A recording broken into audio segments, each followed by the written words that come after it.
একটা আমার ঘর আছে, ঘরটা খুবই সমস্যা, জল পড়ে খুব, ঘরের মধ্যে থাকতে পারি নাই। হ্যান্তাবাদে উত্তর দিনাজপুরের মধ্যে এটা হ্যান্তাবাদ পড়ে। যে হ্যান্তাবাদ ব্লকের মধ্যে যারা দায়িত্বে আছে তারা উত্তর দিক, কেন ওনার টাকা ঢুকলো না?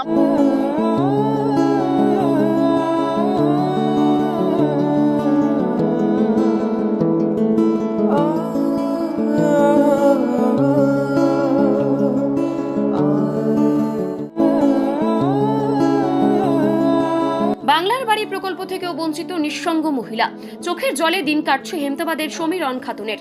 চরম দারিদ্র্য আর নিঃসঙ্গতার মধ্যেই দিন কাটছে হেমতাবাদ থানার অন্তর্গত কান্তনগরের বাসিন্দা সমীরণ খাতুনের। বছরখানেক আগে তার স্বামী মোহাম্মদ রাফিজুলের মৃত্যু হয়েছে। স্বামীর হারা সমীরণ খাতুনের নেই কোনো ছেলে মেয়ে, নেই কোনো স্থায়ী আশ্রয়, একটি জরাজীর্ণ কুড়ে ঘরেই তার একমাত্র সম্বল। এদিকে রাজ্য সরকারের বাংলার বাড়ি প্রকল্পে মুখ্যমন্ত্রী মমতা বন্দ্যোপাধ্যায়ের উদ্যোগে রাজ্যের 12 লক্ষ পরিবারকে ঘর নির্মাণের জন্য 1,20,000 টাকা করে সহায়তা দেওয়ার কথা ঘোষণা করা হয়েছে। ইতিমধ্যে বহু উপভোক্তাকে প্রথম কিস্তির 60,000 টাকা অনুদান দেওয়া শুরু হয়েছে। কিন্তু আশ্চর্যের বিষয়, এই প্রকল্পের তালিকায় জায়গা হয়নি সমীরণ খাতুনের। সমীরণ খাতুন আক্ষেপের সুরে বলেন, বারবার আমার বাড়ি রেখে কাগজপত্র নিয়ে যাওয়া হচ্ছে, অন্যরা কিস্তির টাকা পেলেও আমি কিছুই পাইনি। কেন যে বারবার ঘরের তালিকা থেকে আমার নাম বাদ পড়ে যায় তা বুঝতে পারছি না। তিনি আরো জানান, এলাকার পঞ্চায়েত সদস্য বিভিন্ন সময় তাকে সহায়তা করার চেষ্টা করছেন, কিন্তু তাতেও সমস্যার স্থায়ী সমাধান হয়নি।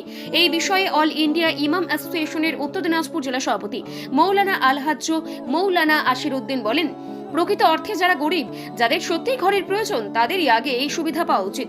সংগঠনের জেলা কমিটির সদস্য মৌলানা তৈমুর রহমান বলেন, উনি সম্পূর্ণ নিঃসঙ্গ, বৃষ্টির সময় ঘরের চাল দিয়ে জল পড়ে। প্রশাসনের কাছে আবেদন, দ্রুত যেন তার জন্য একটি পাকা ঘরের ব্যবস্থা করা হয়। অন্যদিকে স্থানীয় পঞ্চায়েত সদস্য হাসিনা পারভিন মৌখিকভাবে জানান, বিষয়টি অত্যন্ত গুরুত্ব সহকারে দেখা হচ্ছে এবং প্রয়োজনীয় পদক্ষেপ গ্রহণের আশ্বাস দেন। এখনো প্রশ্ন উঠছে, প্রকৃত উপভোক্তা হয়েও কেন সরকারি প্রকল্পের সুবিধা থেকে বঞ্চিত হচ্ছেন সমীরণ খাতুনের মতো মানুষ? প্রশাসনের দ্রুত হস্তক্ষেপের দিকেই তাকিয়ে এলাকাবাসী। আপনার নাম? সমীরণ খাতুন। এই জায়গাটার নাম কি? কান্তর। কত নম্বর অঞ্চল এটা? 4 নম্বর। কে কে আছে আপনার পরিবারে? আমার পরিবারে কেউ নাই। কি সমস্যা আপনার? আমাদের ঘর নাই। তাহলে থাকছেন কোথায়? বারান্দায়। একটা আমার ঘর আছে, ঘরটা খুবই সমস্যা, জল পড়ে খুব, ঘরের মধ্যে থাকতে পারি নাই। তো এই বিষয়ে আপনি বিডিও অফিসে জানিয়েছেন? না, এই জানাচ্ছি। কিন্তু বিডিও অফিসের মাধ্যমে তো অনেক জায়গায় ঘর পাচ্ছে। আসছিল, কাগজপাতি সব কিছু জমা নিয়েছে, নিয়ে আর আমাদের ঘর টাকা ঢুকে নাই। সবারই টাকা ঢুকেছে, আমার টাকা ঢুকে নেই। 3 বার হলো। এখন কি করবেন ভাবছেন? আবার জানাবেন? আবার জানাতে চাচ্ছি।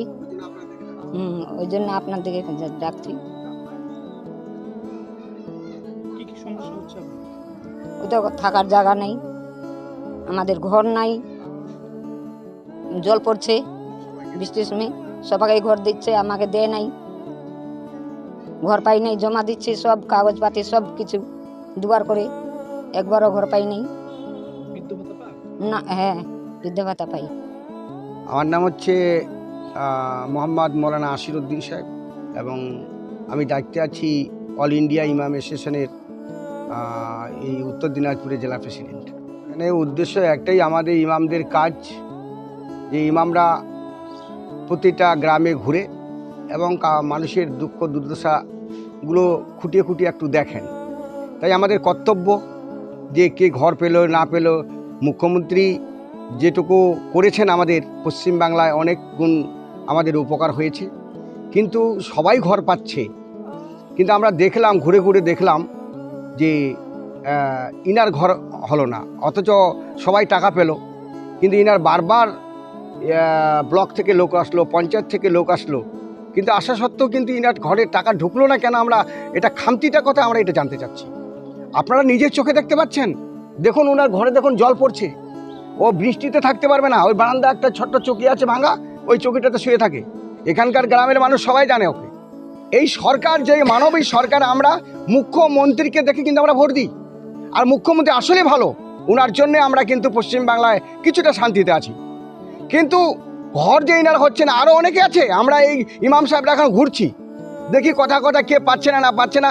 এখানে যারা স্থানীয় যারা পার্টির কাজ করছে, যারা দায়িত্বে আছে, তাদেরকে বলবো খামতিটা কথায় কেন তার ঘর হচ্ছে না। তারাই তো দেখাশোনা করার জন্য, মুখ্যমন্ত্রী এখানে আসতে পারবে না যে মুখ্যমন্ত্রীকে আমরা দোষারোপ করবো? কারণ মুখ্যমন্ত্রী যেটুকু আমাদের উপকার করছে, বিশাল উপকার করেছে। হেমতাবাদে, উত্তর দিনাজপুরের মধ্যে এটা হেমতাবাদ পড়ে, যে হেমতাবাদ ব্লকের মধ্যে যারা দায়িত্বে আছে তারা উত্তর দিক। কেন ওনার টাকা ঢুকলো না? আমরা ছেড়ে দেবো না কিন্তু ইমাম সাহেবরা, কেন টাকা ঢুকলো না? দলকে উত্তর দিতে হবে। মুখ্যমন্ত্রীকে আমরা প্রেজেন্ট বলে জানাবো, কারণ মুখ্যমন্ত্রী প্রথম। আমরা ইমাম সাহেবরা মুখ্যমন্ত্রীর পাশে, আমরা প্রথম, এখনো ইমাম সাহেবরা আছি মুখ্যমন্ত্রীর পাশে, ভবিষ্যতে মুখ্যমন্ত্রী আমরা পাশে থাকবো।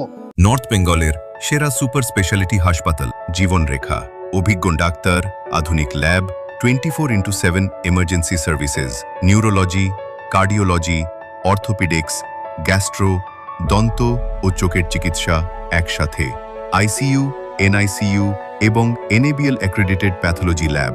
জীবনরেখা হসপিটাল। আপনার জরুরি মুহূর্তে অ্যাম্বুলেন্স পৌঁছবে ঠিক সময়েই। কল করুন 83730 66655।